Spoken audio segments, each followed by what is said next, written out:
Hello and welcome to this live recording of Audiovisual Cultures podcast with me, Paula Blair. I am really delighted and very excited to be joined very shortly by Justin Rich, who is going to tell us about starting the Countless Vlogcast, which you can find here on the YouTube. And we're also going to discuss finding your way when approaching making a pod or a vlogcast and just different things we encounter along that journey. So this is episode 70 of Audiovisual Cultures, and so it's a good time for me as well to take a bit of stock and to think about this sort of thing as well, and maybe share some of my experiences because it's all a very DIY project. So just before I bring in Justin, a huge thanks to our Patreon members, and the link is below if you want to find out a bit more about the podcast and what we're doing with it, and if you want to join and support in the work. And there are links as well for Justin's channel, so Justin's ThatMeansCountless channel. So do go and find those, but not yet, because this is very important. We're going to bring in Justin now, and we're going to have a really nice chat with him. So I'm going to bring in Justin, make sure we're all up and running. Hello. Hello. How are you today? I am really well, thank you. How are you doing? I'm doing well. Thanks for having me on. I appreciate it. It's really lovely to have you. So I'm in Newcastle upon Tyne in England. And whereabouts are you, Justin? I'm in New Jersey, United States. So, wow.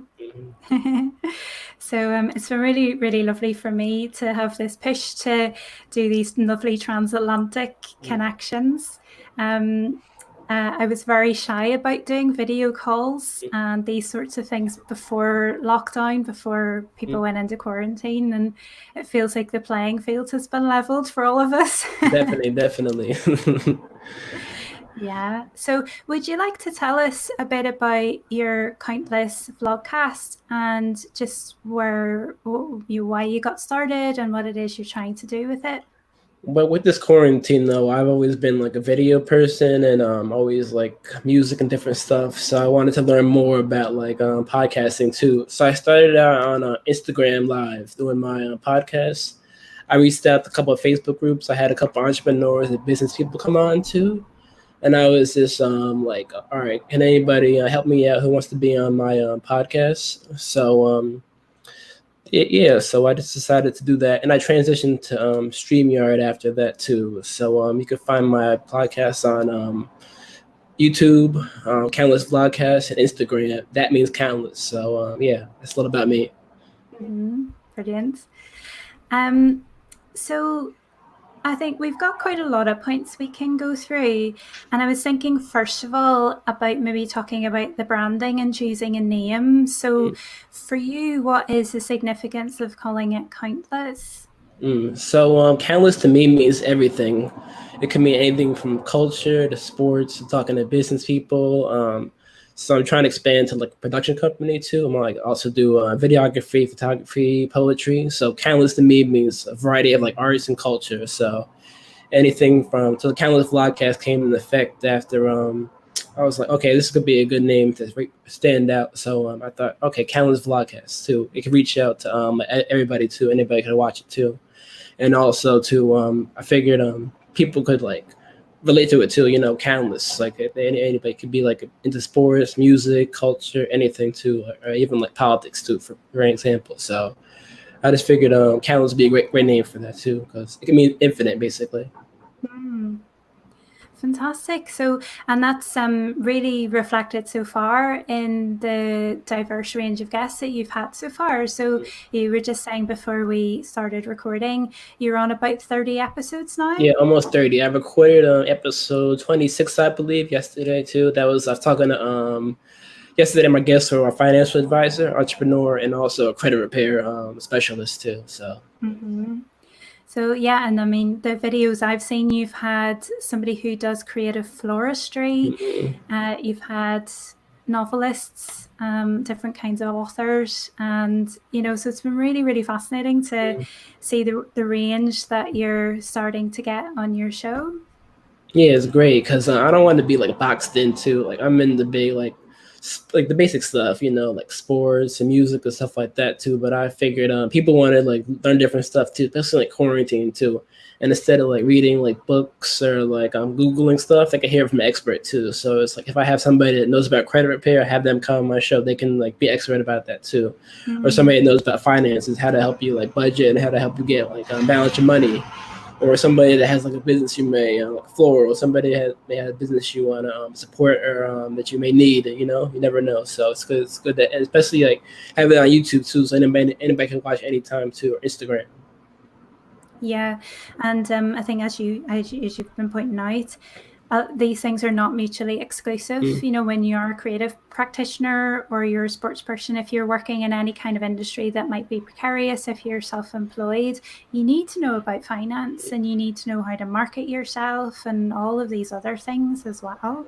Yeah, of course. A lot of it's like taboo too. So it's like people like they think not like as humans like think we know it all too, but it's just like we're like not like kind of like maybe afraid to learn about different stuff. May not be aware of this stuff too. So stuff you don't learn in school too, you can learn on my podcast too. So And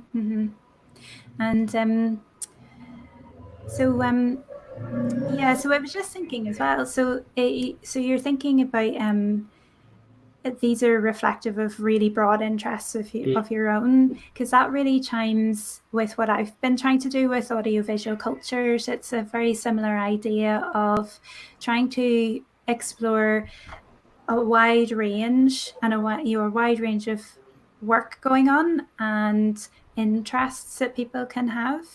Because I find, because I have an academic background, so I'm an analyst of culture. And I'm inquisitive, I'm curious. And I find that when I was still involved in academia, because I'm not anymore, I find that there's a tendency to letterbox people and to just pigeonhole you into these really tiny niche categories. And, so I'm from Northern Ireland. I did PhD research on culture in Northern Ireland, and so I would turn up to conferences and people would say, "Oh, you're the Northern Ireland person," and as if that was my whole existence. And there's more to everybody than just the one niche thing. So that was very much an impulse of mine to get started. So how did you come to, is it I don't know. Is there, how did you come to wanting to look at so many things and not be narrow? And it was more like natural. Like I was like a traveler and learn different things too. And like quarantine, too, I'm not able to like travel, so I'm just like, how can I broaden my audience too?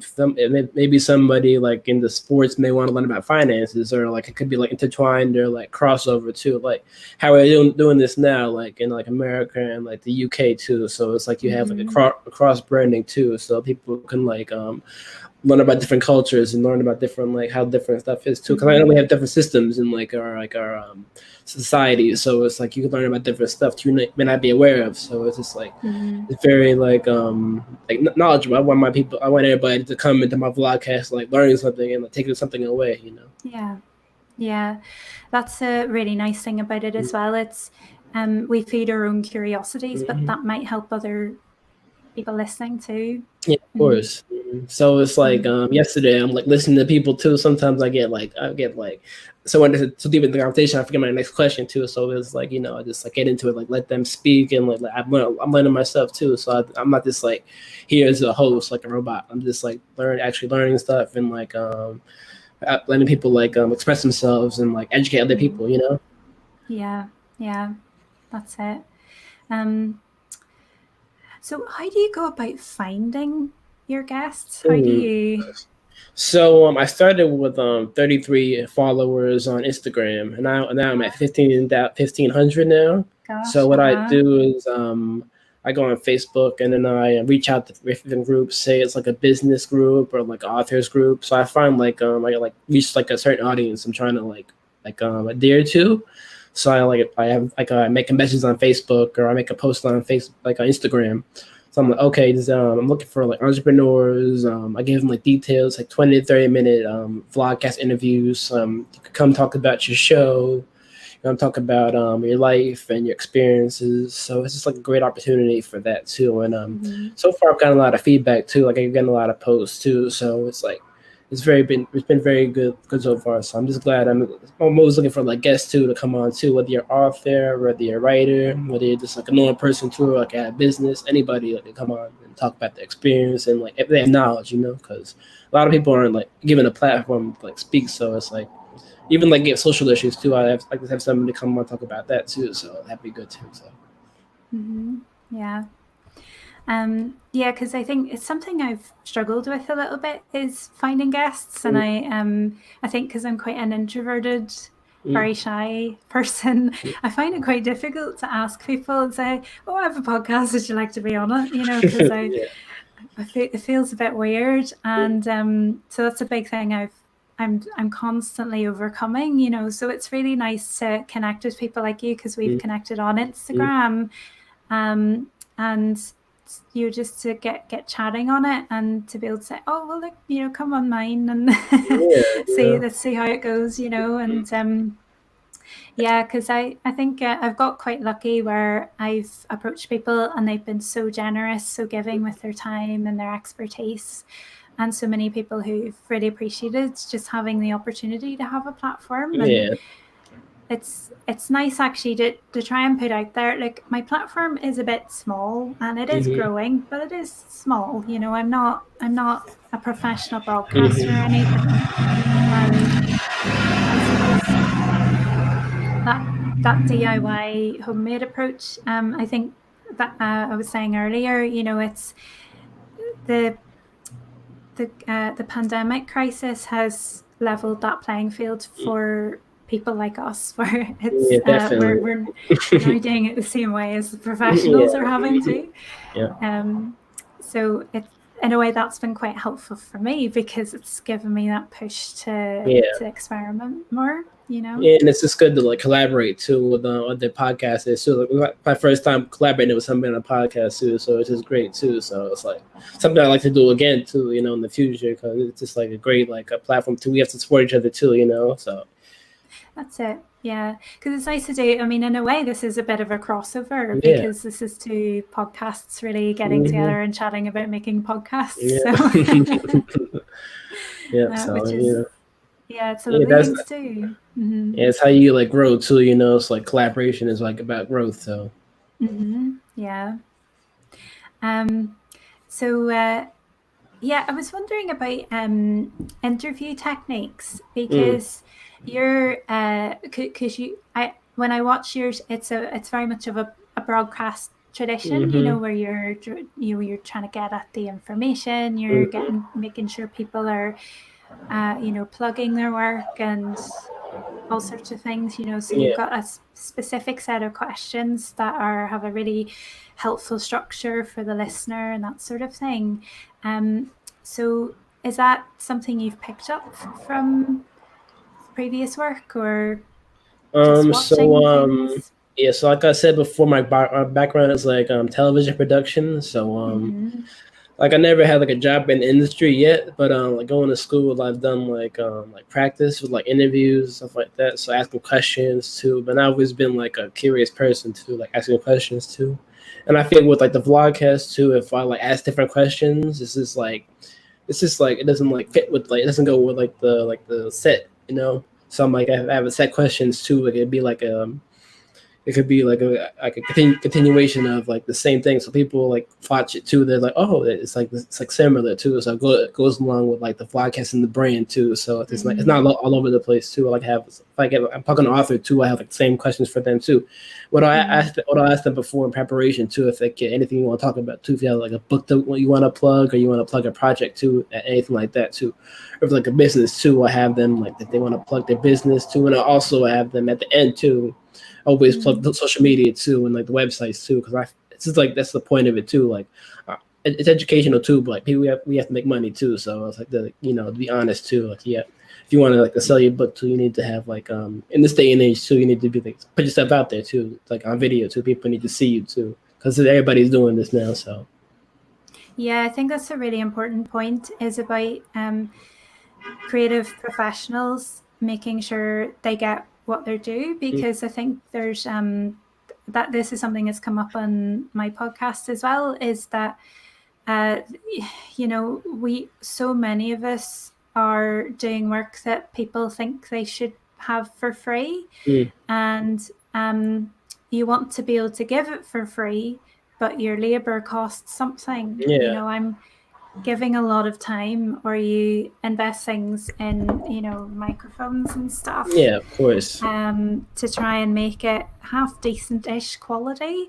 You're using technology, you're using power, and you're doing that instead of doing another thing that could have made you more money. And so to provide people with content, to be a content provider, there's a cost of some kind. Yeah, so what I do is I charge like $10 for like a feature, like interview feature, but I also do social media promotion too, which is basically like post the videos to YouTube, Instagram, and Facebook. And if they I tell them to send me posters of their book and all that too.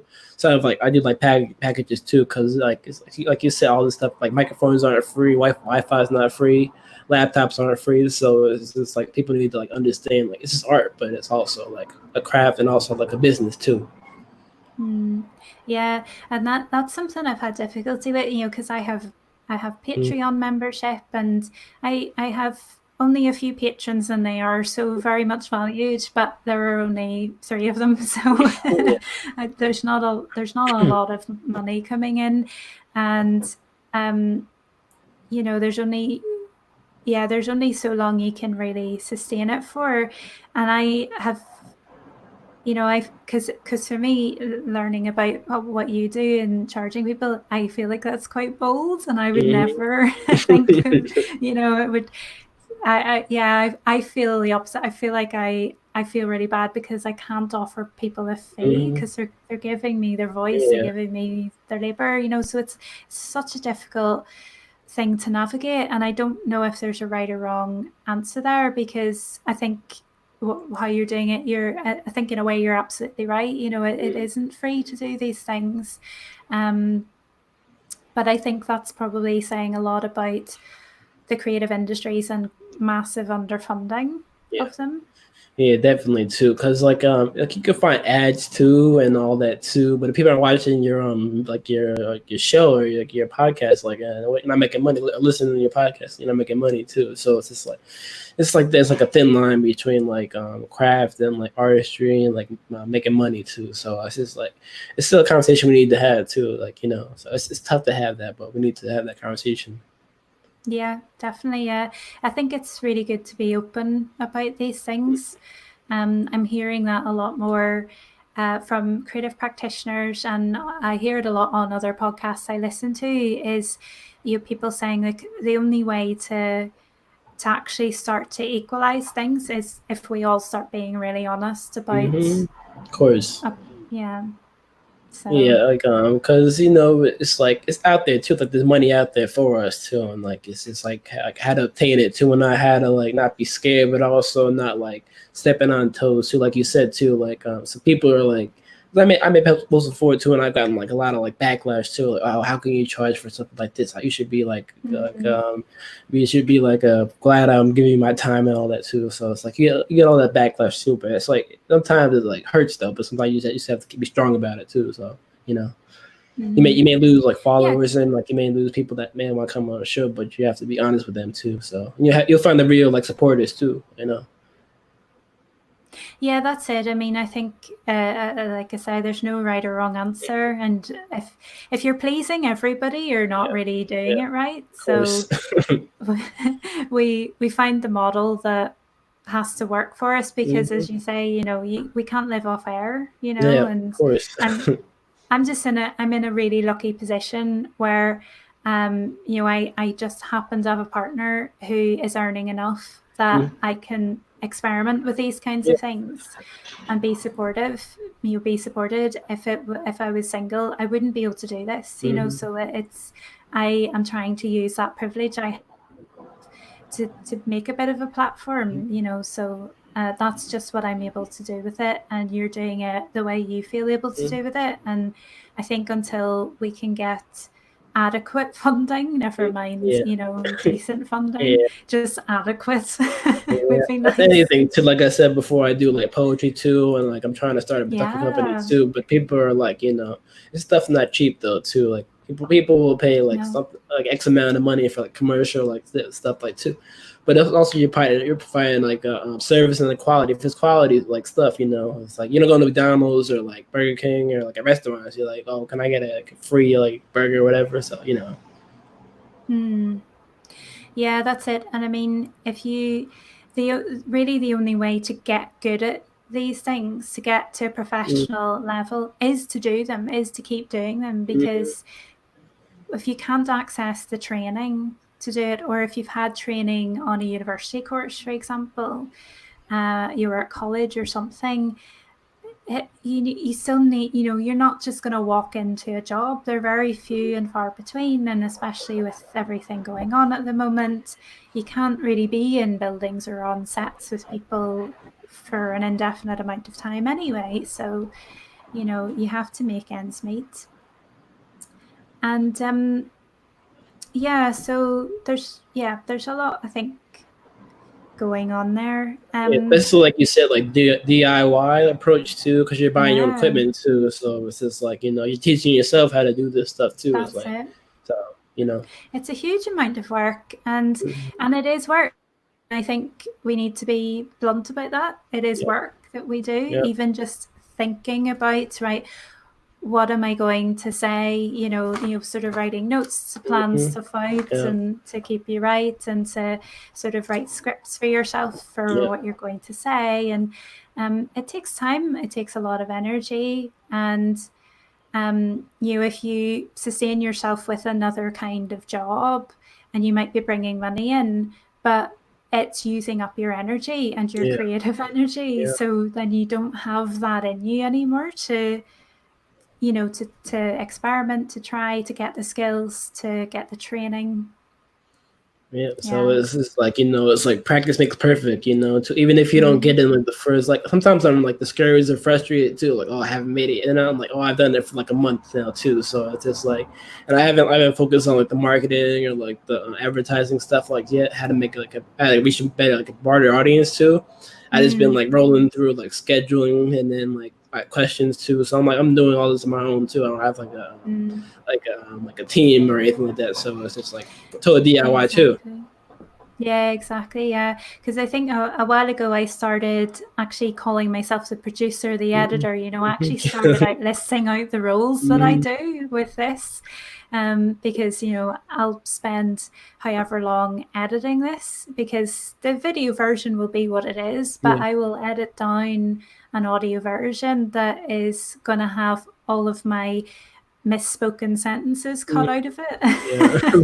I'm going to sound very coherent, that I'm not. And these are very exposing, doing these videos, because I don't edit those out, So yeah. So thinking about ourselves as producers, as creators, as makers, I was wondering as well if you had thoughts about, because we sort of edged into this a little bit, more in terms of a bit of a backlash that you've experienced, but I was wondering if you had thought about what you do want to and what you don't want to platform on your show, because that's something I encountered quite early on. I guess if it's not like education or knowledgeable or like anything like helping people out too, if it doesn't like really like help society or help somebody else who or somebody doesn't take something away from it, I don't really like need it, because like if it's like a very conversation too, like an average Joe just off the street too, it's like they may have something to say, but they may not have like something like actual like useful to say too, not to sound rude or anything like that too. They may not have anything like to say like that helps another person out too. So I'm just like that's like my main like brand too, like helping people out too. So.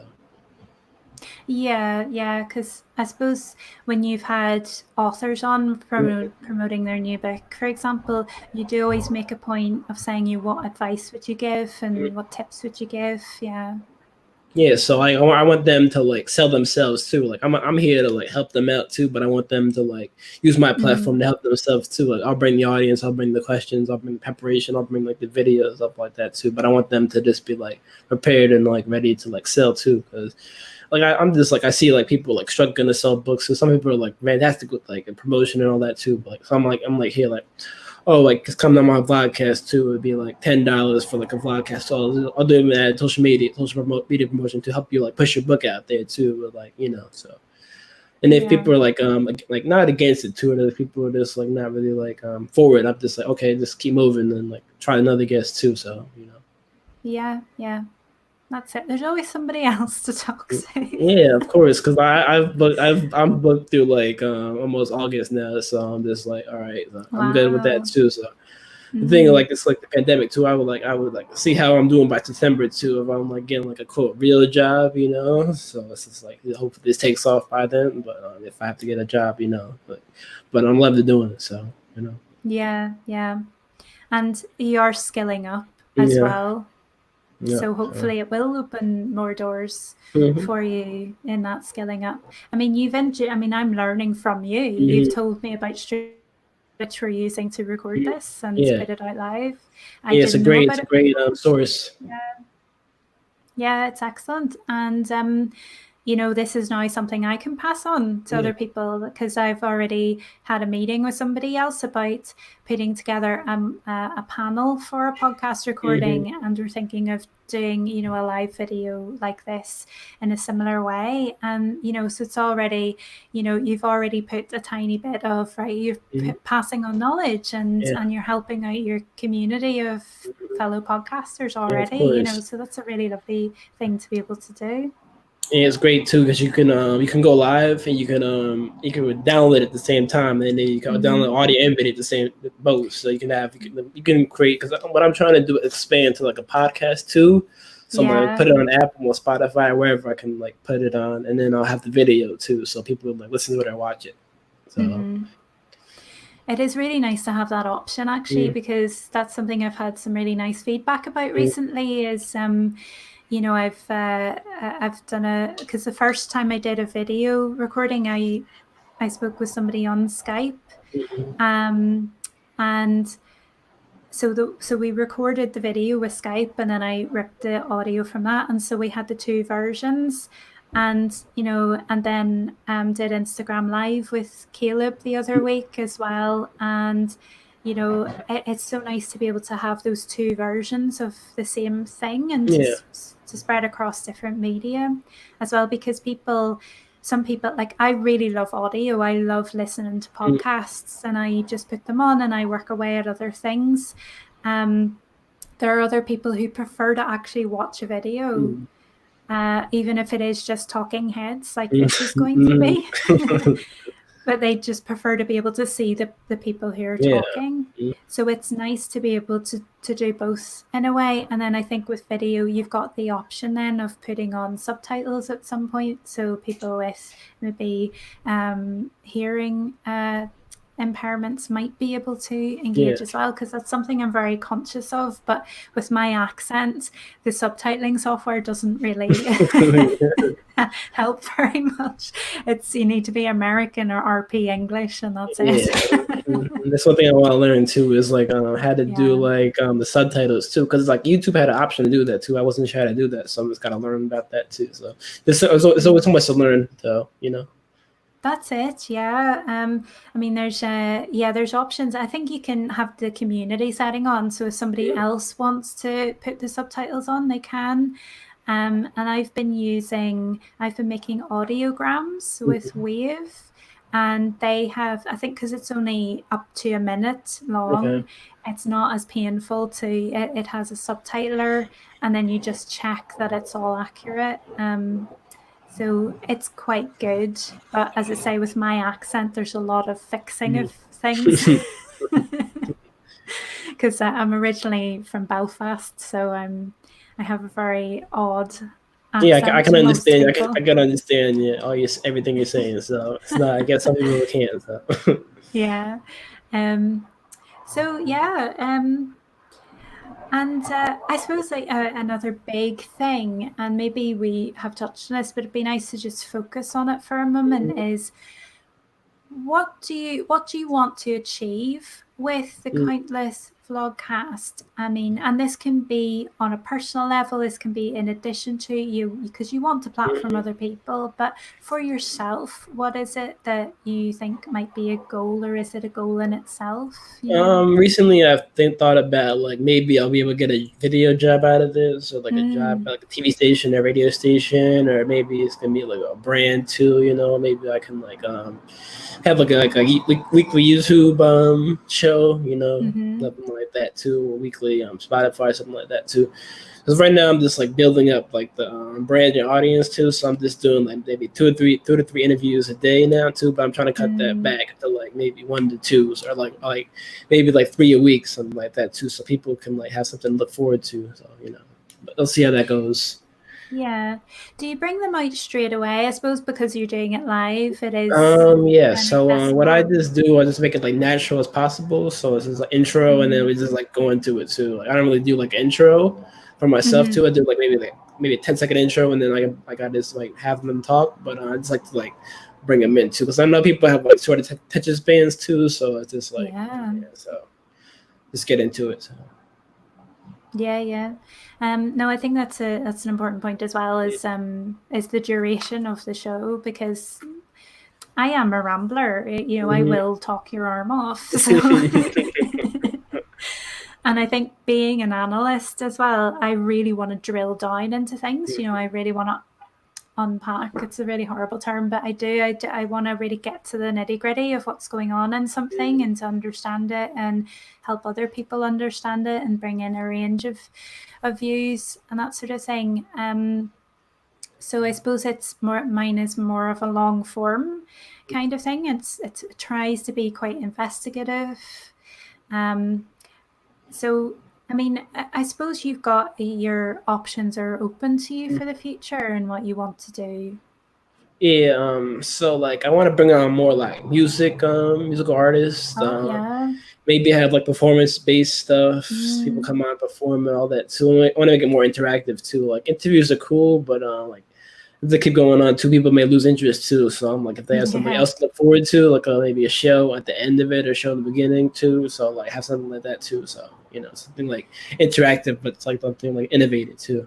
Yeah, I suppose even if you have authors on, if they wanted, maybe they could do a reading, that sort of thing, a passage from their book, or a demonstration of their floristry, or whatever it happens to be. That might be quite a nice thing to try out.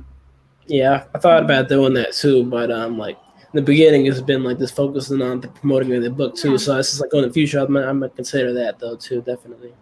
Yeah, because it's getting it up and running, because it's one of these things where you can prepare and prepare and prepare, but I think until you just start doing it and learn as you go, and it finds its shape, it finds its way a bit, I think you can over plan, you can over prepare for certain Yeah, things. of course. So I've just learned to like have like okay questions. These are the questions. If I have to change a little bit, change a little bit too.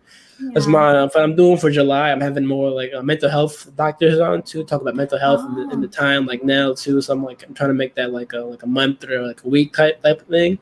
yeah. So right now I'm just working on questions too and how I want to have that set too, because I don't want to have it like the same kind of thing. I want people to like watch this too. So like a lot of people go into like a lot of stuff too. So I want to help people like bring like doctors and professionals on to maybe help them cope with different stuff I may not be able to like have knowledge about too. So I bring expert in too. They'll be able to like help them maybe. So That's a really nice idea. I think especially at that stage in the pandemic, because we're coming up to 6 months since wow. it was identified as a pandemic. So, and I think that's the thing, is the challenges to our mental health of being in a lockdown or quarantine situation, and the unknown ahead of us all.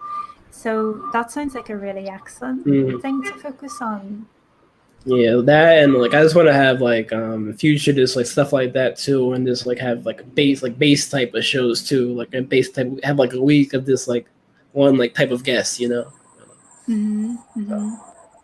Yeah, and hopefully that'll be good for any prospective employers for Hmm. you as well, that you can focus on things and you can have themed seasons Yeah, and that sort of thing. And because you're curating this yeah. as well in terms of where you place guests and how you release things and what you focus on.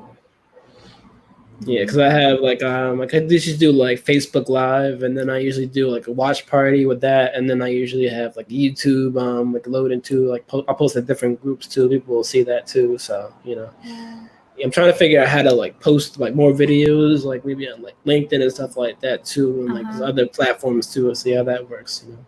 Yeah, I mean that's the thing, is spreading yourself far and wide, but that in itself is so much work. Yeah, it It's is. loads of work. Like I'm thinking about like, oh, how do I do Spotify? I haven't even looked at Spotify Pandora like at all. Like I'm just like, oh my Mm, god, it's too exhausting to just even like after I'm done, like I just crash out. Like after I'm done like downloading and stuff like that too, and like just cleaning it up too. I'm just like, oh my goodness, it's yeah, just like exhausting.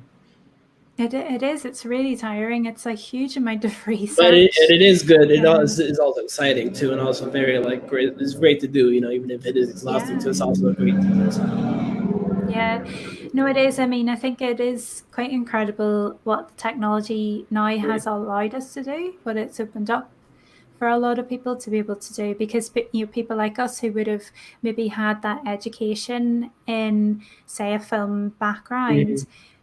there's so few jobs, Yeah, and to but you've got all these skills and yeah, you want to be able to develop them and find your way, and now we're able to find free software and free platforms that we can yeah, use, and if we ever make money out of these, we can scale up. We can go, use the premier versions of these and make them really profesh and stuff. mm, But until we can do that, and if we never get to do that, we've still got this. So yeah. we're doing it anyway. We're Of skilling up. course, We're doing doing it it for like love, anyway. love of it too. Never forget that too. There's always a love for your craft and your art. So. Yeah, yeah. Yeah, it is satisfying finding out, right, how do I do this now? Oh, I learned a new thing. Mhm. Well, Yeah, there you go. Sometimes I'm like, oh, how do I do this now? Google search or whatever. Sometimes it comes to you, or it's like, oh, the universe is like gives you like this information. It's like, okay, here you go. One less stress. yeah, yeah, yeah, absolutely.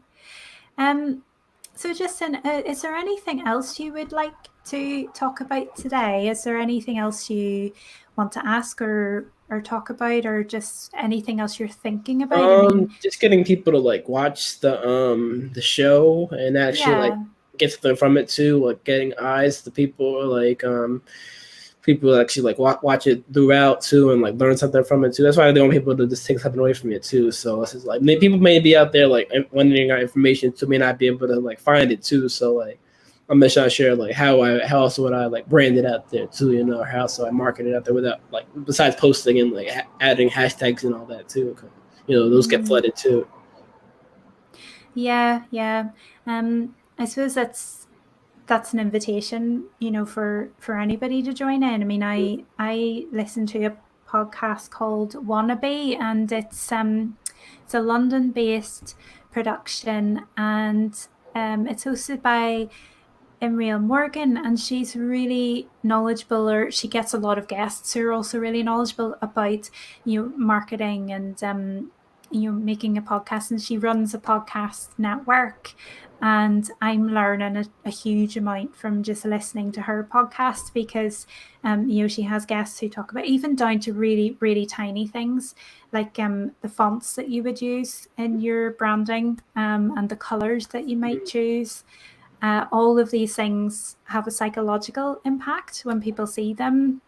And I suppose it's using social media in targeted ways, where, especially if you can't or don't want to pay for ads for your stuff, it's using it so that people like it enough that it's going to keep coming up in algorithms. And I mean, these are things that I sort of know about theoretically, but I'm not very good at in practice. So um yeah, so that's me signposting where is good to go for advice on that. Yeah, so it's just like, analytics and like algorithms too. It's like it's a confusing thing too. So it's like you can watch a million like YouTube videos or like have a million deep knowledge, but until you do it yourself and like figure that out, it's like finding that magic pot or whatever too. So it's like, how do I do that too? So I'm just like, I'm almost there too. And it's always the thing about technology is always changing too. So it's just like oh, this is all new too. Like live is all new. It's like going on for like the last few months now too. So yeah, definitely. Yeah, and it's tiring, and we're looking at ourselves a lot on screens, and that's a big thing to get used to yeah.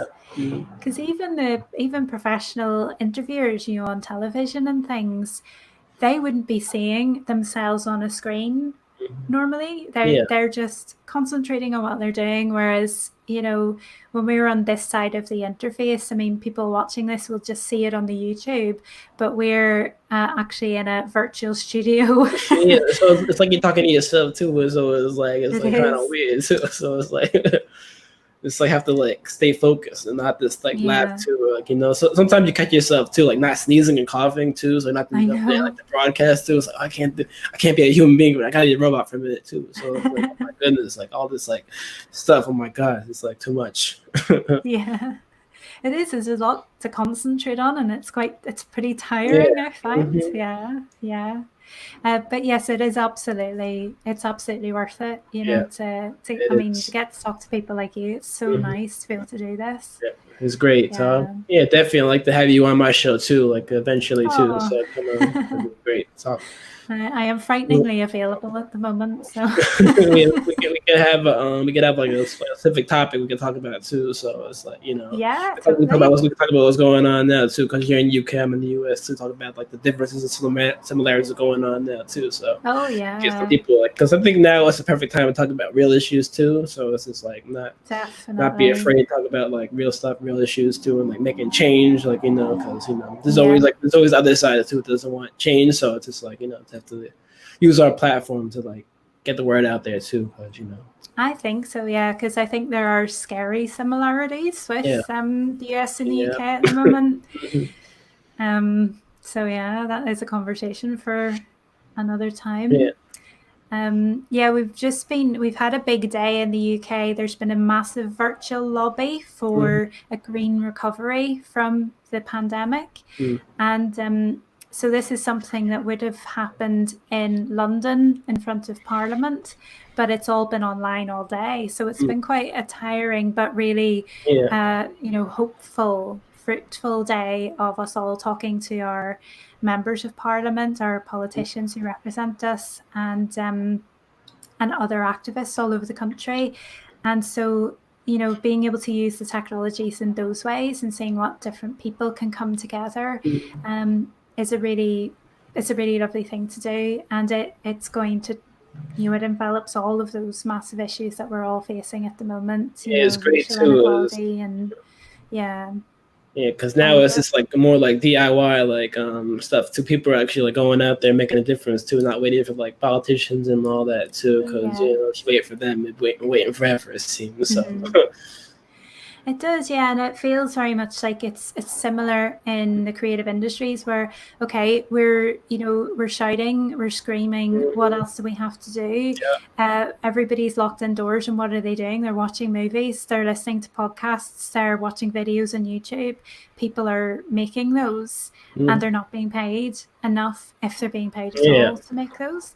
So the creatives are really important, and how do we get people to take that seriously and take notice of that, so it feels like, well, we're just going to do it anyway, we're not going to sit and Yeah.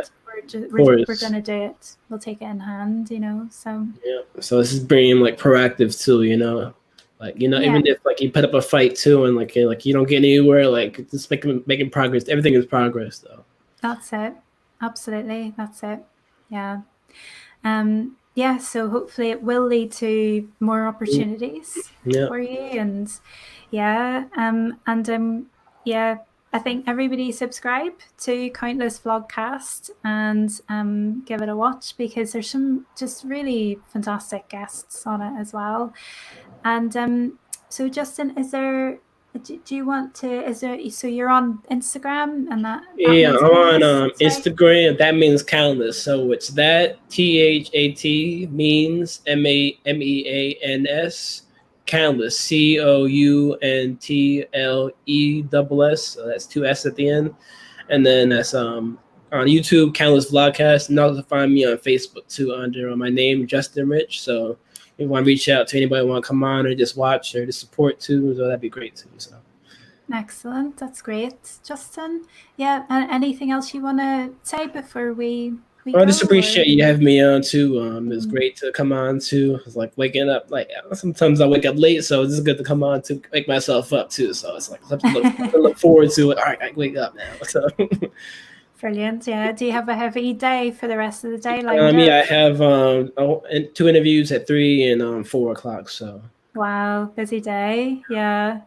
Well, I'm at the other end of the day. I'm going to collapse in a heap somewhere. that It's sounds been a relaxing. long one.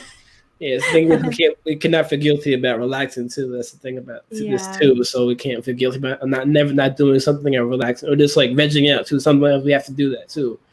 We can't just be like, okay, I have to do this now too. Because society too is just like the 9 to 5 type of stuff is like it's not dying off, but it's just like we have to like rest our bodies too and our minds too at the same time. So Yeah, it is exposed to us how harmful the overworking environment of course. is.